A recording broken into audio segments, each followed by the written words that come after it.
Hey guys, it's Drew here. I'm in Wilmington, heading towards Wrightsville Beach area. You're starting to see the effects of Hurricane Florence here. I've tried to get coffee twice, and Starbucks is closed 11 a.m. and this gas station's out of gas and boarded up, or they just shut down basically. So we're starting to see the effects of Hurricane Florence here. It is Tuesday, 11 a.m. The hurricane is supposed to hit Thursday morning or afternoon here in Wilmington. So I'm gonna keep you updated here. I'm gonna flash back and forward and edit between photos. So I'll show you in a minute. We're probably heading over to the beach. Okay guys, we're here at the Johnny Mercer's Pier in Wrightsville Beach. You can see there's a lot of reporters around, and there's a lot of camera crews here. I don't see Jim Cantori's Weather Channel truck. Oh, there it is. It's probably it, that white truck. So we got a bunch of news vans here, all pulling around. Weather Channel usually has something on their truck, so that may or may not be Weather Channel. I don't know. Let's see. Nope, that's Fox News. Fox News out of Atlanta, Georgia. So we're gonna try to find. There's a storm tracker. That's one of our local stations. We're gonna try to find Jim Cantori's truck. I don't know. We'll see if we can find it. Hey guys, it's Drew, and it's Tuesday about 12 noon, just before the storm that's supposed to come Thursday, and it's a little sense of normalcy around here. We still have sun, but you can see there's a nice little cloud layer. That's probably the outer edge of the storm, I'm guessing. This is Wrightsville Beach. We're supposed to get a direct hit. This is Johnny Mercer's Pier. It's a nice concrete pier. The wooden one came down a long time ago with one of the hurricanes. But this is supposed to be a Category 4. It's the biggest storm to hit North Carolina since Hazel in, I think, 1954.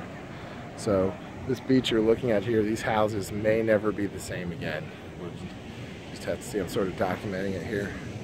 But it's really calm, surprisingly. A very low breeze.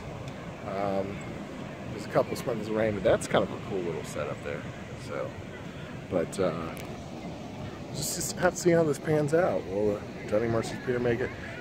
With a storm surge, this may well be underwater all here. Hazel had a 17-foot storm surge in 1954. So where I'm standing now, I'm 6 feet tall. 17 feet is above most of those houses there. It's just where the water, where that ocean just wakes up and comes up. But they say there's a lot of rip currents today, but that ocean looks pretty normal. It's moving very fast, but it looks very normal as it is. So, okay guys, well, I'm in Wilmington right now, but I am going back to the Raleigh area, because even though Raleigh's supposed to get hit, the house I have there is a little more reinforced. I'm going to be with my family, and yeah, I don't want to ride this out. The house here I have is a little too small, and yeah. But anyway, I'll keep you guys updated in Raleigh too, and post some details about the storm.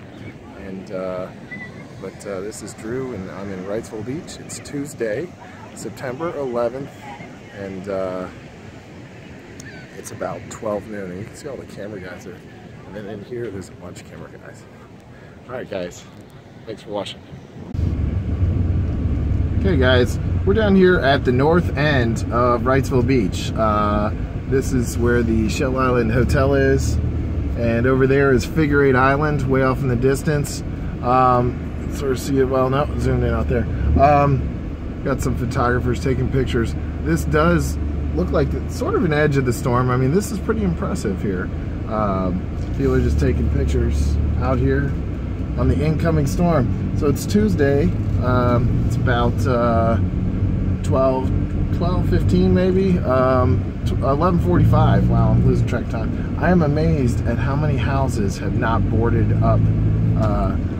their houses up. I mean, that's just crazy. But you know, we've known this storm's been coming and going to give us a pretty bullseye hit since about probably Thursday or Friday. So people have had time to come out here almost a whole week. And it just goes to show you how many people have vacation homes from out of the state and don't bother to come patch things up. I'm guessing they're just gonna take the insurance check or whatever, just deal with it. But you will see some of these houses have storm shutters, and they've put them on, like that one over there you can see. So these are people who keep track of their houses. But everything else is kind of calm right now. But yeah, amazing how many people just don't board up their houses. Now, a lot of those people probably have boards on the other side, but it doesn't matter what side. If you got a storm, it's not just, you don't need to just board things up on the beach side. But look at all these houses with no storm shutters on. Crazy. So they're either doing it last minute tomorrow, and it's probably going to be raining quite a bit tomorrow. We're supposed to have mild tropical storm force winds tomorrow. Yeah, wow. Half these houses, there's some storm shutters people put down, but a lot of people don't plan ahead. There's a couple people boarded that. So we'll see. So, you know, we'll see. I may not even be able to drive through here after the storm. Odds are this road will be covered in a couple feet of sand, and they'll have to bring bulldozers in. So just kind of documenting things to show what the area looks like before the storm, because, you know, sometimes things are never the same. And I live inland in Wilmington, and I'm evacuating. My road will probably flood out. My house may flood out. Hopefully not, but my road floods out quite a bit. Yeah, storms are exciting, but you don't really look forward to not when you own property in the area. And you have things to do, you know, like I said, I got to take my car and put it up in a parking deck, and then I'm going to drive my other car to Raleigh. Even though Raleigh's going to get hit by the storm, it'll be a little less. There's some more boarded up houses. So, and then up here's the Holiday Inn. And I asked some reporters that were out there at the Wrightsville Beach Pier if they could find Jim Cantori. I guess he's hiding today, or he does usually the late shift, I guess. It's 11:30 in the morning. I guess Jim Cantori is a night owl. So, you know, I'm going to be closing up my house and stuff like that, but I may be able to take a trip out here later this evening in the search for Jim Cantori. When Jim Cantori comes through town, you do not want to be around. That's just one way it works. But okay, so there's a pretty well-known landmark in Wrightsville Beach, the water tower, and they actually use that to mark how high the hurricane storm surge gets sometimes. There's even signs up here that show where some of the storm surge has been for certain hurricanes. Let's see if we can find one of those. We might be able to pull up near. This is a pump station here as well, I think, right next to the water tower. There may not be one here anywhere. There used to be a sign that said where certain hurricanes had storm surge or notice. But storm surge can get up for Hurricane Hazel in '54. Like I said, it went up to 17 feet. So that's almost two stories. So this whole road's gonna be covered in waves, one way or another. Even if we don't get a direct hit from this storm, the path it's on, this is gonna be at least probably category 2 force winds on the edge of the hurricane. So, let's see. Okay, we're coming back up on Johnny Marshall's Pier here. Put it back on my thing, my little. Okay, there we go. We're driving through here. There's still a surprising amount of people here. I think tomorrow it's going to be a mad dash to get out of town, and I got to decide when I'm going to leave. Whether I want to leave Wednesday late night, which is probably a little risky. I'll probably leave tomorrow during the day and be stuck in traffic like everybody else, or I could leave late night tonight, which is possibly an option. I've evacuated for storms before, but I've never had a mass evacuation like this. We're still under a voluntary evacuation for Wilmington, but mandatory evacuation for Wrightsville Beach, where I am right now. And it's kind of funny. It's just people are preparing, but it seems like they're last minute like me. And I'm guessing a lot of people left for Labor Day.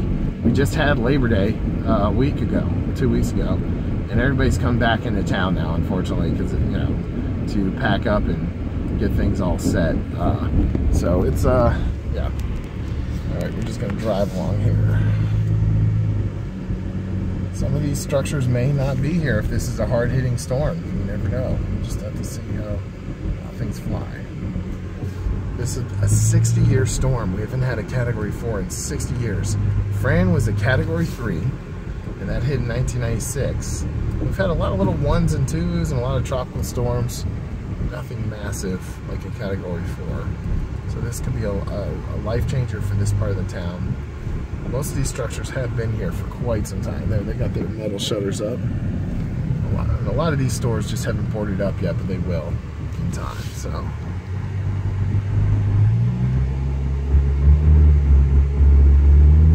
we're coming up on the Channel Bridge. I think this is Banks Channel Bridge, or something like that. I'm not sure. Anyway, you can see a lot of these houses here. With the Gambler, are they going to be here when the storm's done? I don't know. But a lot of them haven't boarded things up amazingly. It really is amazing how little things have boarded up.